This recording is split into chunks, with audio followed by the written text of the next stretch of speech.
Assalamualaikum warahmatullahi wabarakatuh. Halo semuanya, saya Nur Afifah Sari Karimah dengan NIM 60224092 dan saya Alfiatul Romah NIM 60224093.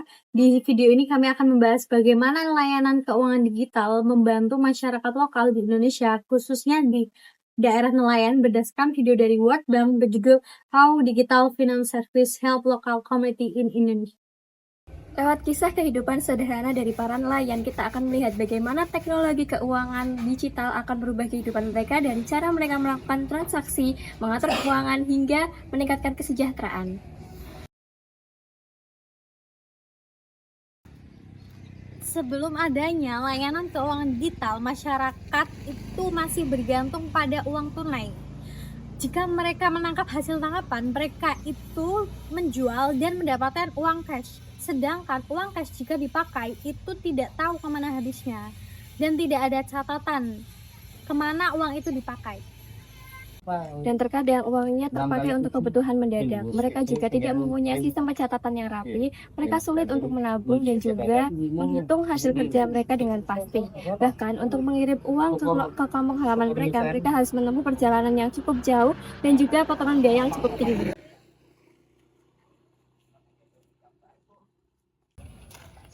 Dilihat dari aspek sosial dan ekonomi, ini masih muncul beberapa masalah.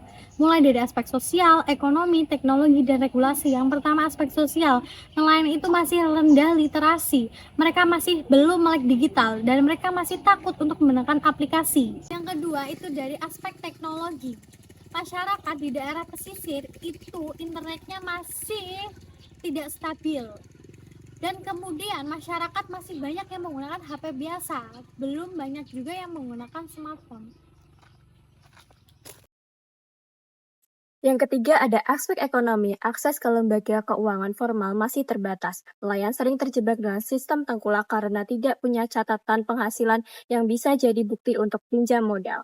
Yang keempat ada regulasi. Masih ada vintage ilegal atau tidak berizin yang membuat masyarakat takut tertipu atau datanya disalahgunakan. Apalagi bagi masyarakat desa yang baru mengenal teknologi digital.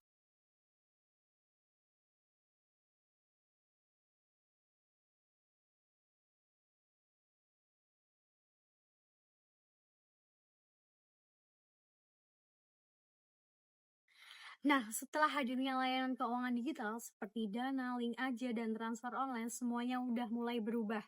Sekarang, nelayan bisa langsung menerima pembayaran melalui transfer tanpa pegang uang tunai.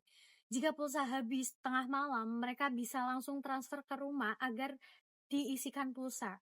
Jika berbelanja pun, itu tidak usah menggunakan uang tunai, bisa menggunakan QRIS, dan itu catatan pembelanjaannya itu ada.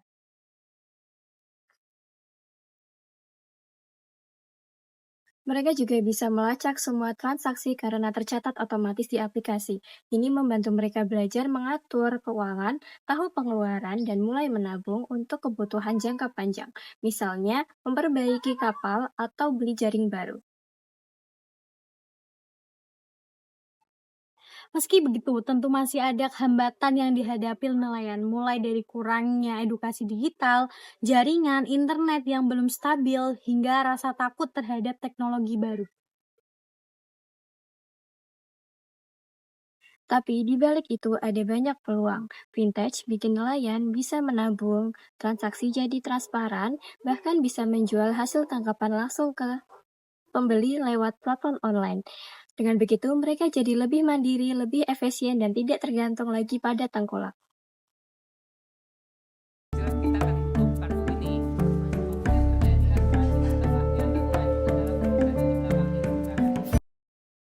Kalau kita lihat dari teori ekonomi bisnis, solusi yang bisa kita lakukan antara lain yaitu yang pertama meningkatkan literasi digital dan keuangan melalui pelatihan dan pendampingan rutin.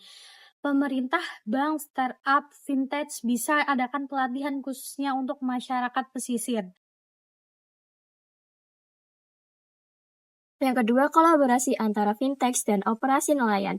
Dengan sistem ini, nelayan bisa punya tabungan dan catatan transaksi resmi yang bisa digunakan untuk mengajukan pinjaman modal.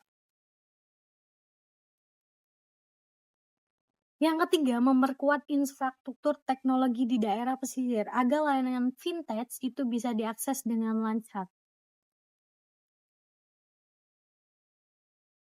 Dan yang terakhir, memperketat regulasi vintage supaya masyarakat nggak takut lagi dengan penipuan atau kebocoran data. Nah, dari pembahasan ini kita bisa simpulkan bahwa layanan keuangan digital punya dampak besar bagi kehidupan masyarakat, khususnya para nelayan. Vintage bukan hanya soal teknologi, tapi juga soal pemberdayaan ekonomi dan kepercayaan sosial. Nah, dengan literasi digital yang baik dan dukungan infrastruktur dan regulasi yang kuat, vintage bisa jadi kunci kemajuan ekonomi masyarakat Indonesia. Terima kasih sudah menonton video kami. Wassalamualaikum warahmatullahi wabarakatuh.